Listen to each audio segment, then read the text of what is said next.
बांधनपुर एक छोटा सा गांव था।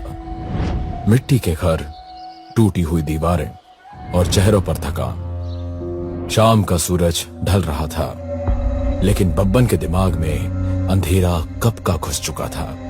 बब्बन खेत के किनारे बैठा बीड़ी पी रहा था।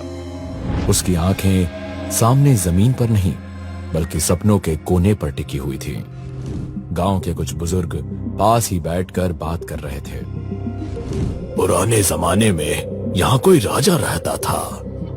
लुटेरों से बचाने के लिए उसने अपना सारा धन जमीन में दबा दिया, पर वो धन आज तक किसी को नहीं मिला। एक बुजुर्ग ने धीरे से बोला, कहते हैं उस धन की रक्षा धन पिशाचनी करती है। ये शब्द जैसे बब्बन के कान में चुभ गए। उसने बीड़ी को पैर से मसल दिया। उसका गला सूख गया। धन पिशाचनी, रक्षा। उस रात बब्बन सो नहीं पाया। हर बार आंख बंद करता, उसे सोने के सिक्के गिरते हुए सुनाई देते, छिन छिन छिन, और उन सिक्कों के बीच एक औरत की हंसी। अगली सुबह बब्बन बिना किसी को बताए जंगल की तरफ निकल गया। जंगल गहरा होता जा रहा था। सूरज की रोशनी पत्तों के बीच फंसकर टूट रही थी। दूर से ही कालनाथ की झोपड़ी दिख गई। उसके बाहर जानवरों की हड्डी, सूखे खून के दाग और लटकती हुई खोपड़ियां। बब्बन के पैर एक पल को रुक गए। दिल ने कहा वापस चलो, पर लालच ने पैर आगे बढ़ा दिए। अंदर हवा भरी हुई थी, धूप, घी और किसी पुरानी बदबू से। कालनाथ आग के पास बैठा था। उसकी आंखें बंद थी, पर आवाज सीधा बब्बन के सीने में लगी। बोल, किस भूख ने तुझे यहां लाया? गांव में खजाना है, मुझे चाहिए। कालनाथ ने आंखें खोली। उन आंखों में इंसानियत का कोई निशान नहीं था। वो कुछ पल चुप रहा, फिर जमीन पर कुछ रेखाएं बनाई और धीरे से बोला, खजाना है, पर वो जिंदा चीज नहीं। उसका मालिक कोई और है। जो भी चाहिए दे दूंगा, कालनाथ ने मुस्कुराते हुए कहा। तब सुन, मुझे चाहिए एक शुद्ध लड़की और 3 बली गर्भवती मुर्गी, बकरी और गाय। बब्बन का चेहरा पीला पड़ गया। कालनाथ ने सीधा आंखों में देखकर कहा, अगर एक भी चीज कम हुई तो जो निकलेगा वो तुझे जिंदा नहीं छोड़ेगा। बब्बन ने बस एक शब्द बोला, मंजूर। और उसी पल उसने अपनी रूह का एक हिस्सा बेच दिया। रात थी, दिया हल्की रोशनी दे रहा था। बब्बन चुपचाप बैठा था। उसकी बीवी उसके चेहरे को देखकर समझ गई, कुछ बहुत गलत है। बोलो, क्या हुआ? बब्बन ने धीरे धीरे सब बता दिया, खजाना, तांत्रिक, बलि। जैसे जैसे बात आगे बढ़ी, उसकी बीवी का चेहरा सफेद होता गया। पर लड़की, ऐसी लड़की कहां से लाएंगे? बब्बन ने आंख ऊपर उठाई। मुन्नी, बीवी जैसे पत्थर हो गई। पागल हो गए हो? वो मेरी छोटी बहन है। कल ही उसका पहला मतलब वो तो बच्ची है। बब्बन की आवाज सख्त हो गई। बच्ची नहीं है, अब किस्मत ने मौका दिया है। बीवी रो पड़ी। ये पाप है बब्बन, भगवान माफ नहीं करेगा। बब्बन जमीन पर मुक्का मारकर बोला, भगवान ने आज तक क्या दिया है हमें? गरीबी, भूख, बेइज्जती। कमरे के बाहर अंधेरा घना हो गया। हवा दरवाजे से सीटी मारकर गुजरी। बीवी ने आंखें बंद कर ली। उसकी खामोशी ही उसकी हां थी। और उसी रात घर के बाहर कहीं दूर किसी औरत की हल्की सी हंसी गूंज उठी। पूर्णिमा अब सिर्फ 3 दिन दूर थी, लेकिन बांधनपुर गांव पर जैसे पहले ही कोई बोझ आ गया हो। बब्बन सुबह बाजार गया और गर्भवती मुर्गी खरीद लाया। मुर्गी उसके हाथ में फड़फड़ा रही थी, पर बब्बन का मन अजीब सी शांति महसूस कर रहा था, जैसे हर तड़प उसे अपने खजाने के और करीब ले जा रही हो। अगला दिन गर्भवती बकरी के साथ आया।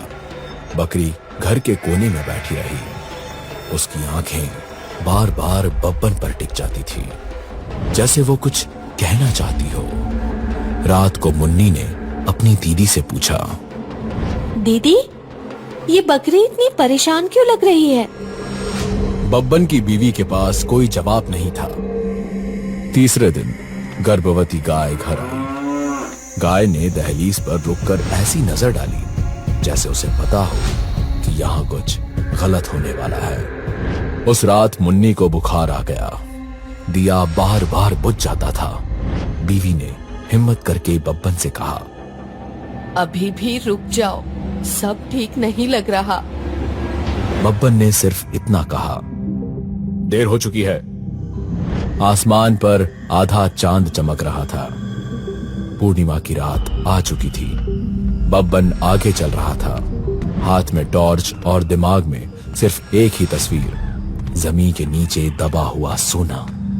मुन्नी चुपचाप पीछे चल रही थी। उसके कदम भारी थे, जैसे जंगल उसे हर कदम पर रोक रहा हो। बीवी बार बार पीछे मुड़कर देखती रही। उसे लग रहा था जैसे कोई उनके साथ साथ चल रहा हो, पर हर बार सिर्फ पेड़ और झाड़ियां ही दिखती रही।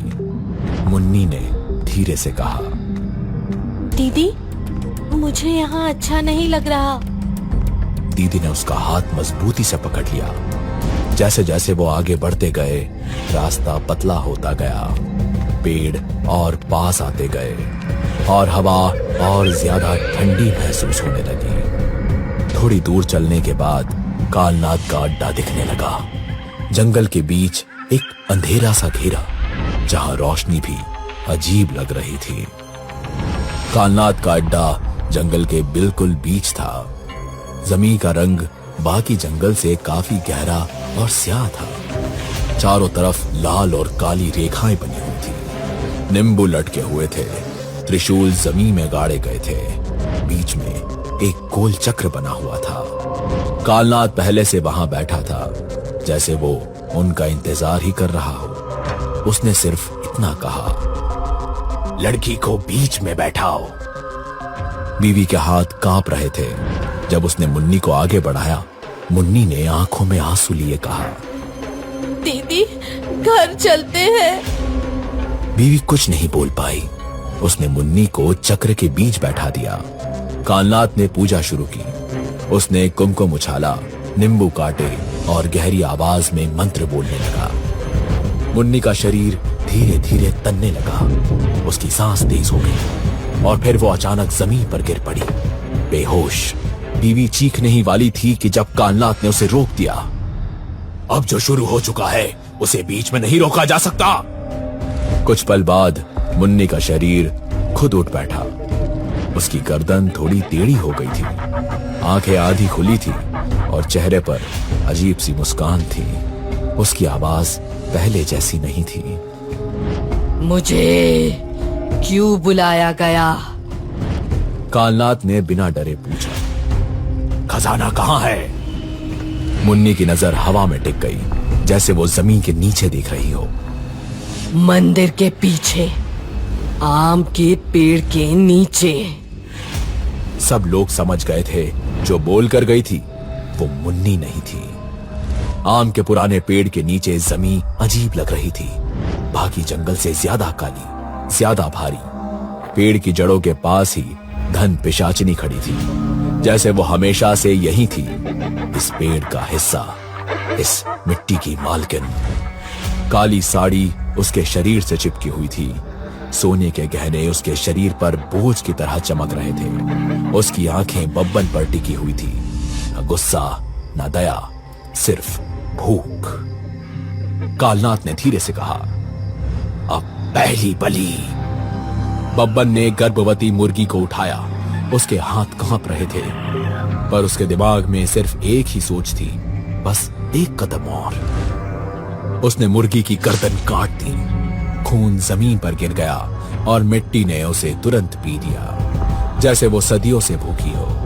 धन पिशाचनी ने पलक तक नहीं झपकाई, बस धीरे से बोली, और बब्बन ने पहली बार महसूस किया कि ये पूजा उसके हाथ से निकल चुकी है। कालनाथ ने बकरी की तरफ इशारा किया। बब्बन ने कुछ कहना चाहा, पर आवाज गले में अटक गई। बकरी की बलि दी गई। इस बार धन पिशाचनी ने आगे बढ़कर हाथों से खून लिया, जैसे किसी चीज को पीने से ज्यादा महसूस कर रही हो। उसके गहने और ज्यादा चमकने लगे। फिर उसकी नजर गाय पर पड़ी। बब्बन की बीवी आगे आ गई। बस बहुत हो गया, अब और नहीं। कालनाथ ने ठंडी आवाज में कहा, अगर अब रुके तो जो यहाँ खड़ा है वो किसी को जिंदा नहीं छोड़ेगा। बब्बन ने आंखें बंद कर ली। गाय की बलि दे दी गई। अब जमीन बिल्कुल शांत थी, जैसे उसने अपनी भूख पूरी कर ली हो या फिर और ज्यादा जाग गई हो। कालनाथ ने थोड़ा आगे बढ़कर कहा, अब खजाना। धन पिशाचनी ने धीरे से सर उठाया। नहीं। एक ही शब्द पर उसमें सारी हदें तोड़ देने की ताकत थी। मेरी प्यास अभी खत्म नहीं हुई। कालनाथ का चेहरा पीला पड़ गया। तुम और क्या चाहती हो? धन पिशाचनी ने सीधे नजर उस पर डाली।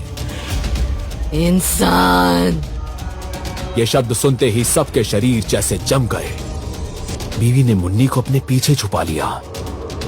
नहीं, वो बच्ची है। धन पिशाचनी ने मुन्नी की तरफ देखा, सिर्फ देखा, छुआ नहीं। उस नजर में ही इतना डर था कि मुन्नी अपने आप पीछे हटने लगी। कालनाथ ने बब्बन के कान में कहा, अगर बलि नहीं दी तो ये खुद ले लेगी। बब्बन का दिमाग टूटने लगा। उसने अपनी बीवी की तरफ देखा। वो रो रही थी, पर कुछ बोल नहीं पा रही थी। इसी बीच मुन्नी ने मौका देखा और जंगल की तरफ भाग गई। कोई उसे रोक नहीं पाया। कुछ देर बाद बब्बन और कालनाथ उसे ढूंढकर थक गए। मुन्नी नहीं मिली। वापस आकर कालनाथ ने कांपते हुए कहा, वो बलि अब तेरे नसीब में नहीं। ये सुनते ही धन पिशाचनी के चेहरे पर पहली बार गुस्सा दिखा। उसने कालनाथ की तरफ कदम बढ़ाया। उसने कोई मंत्र नहीं बोला, कोई चेतावनी नहीं दी। बस एक पल में कालनाथ का सिर उसके शरीर से अलग हो गया। बब्बन अब घुटनों पर आ गया। मैंने जो किया सब पैसों के लिए किया। धन पिशाचनी उसके सामने खड़ी हुई। इसलिए ही बब्बन का भी वही अंजाम हुआ। उसकी बीवी ने भागने की कोशिश की, पर थकान और डर ने उसे गिरने पर मजबूर कर दिया। धन पिशाचनी ने उसे देखा और बस इतना कहा, लालच कभी अकेला नहीं मरता।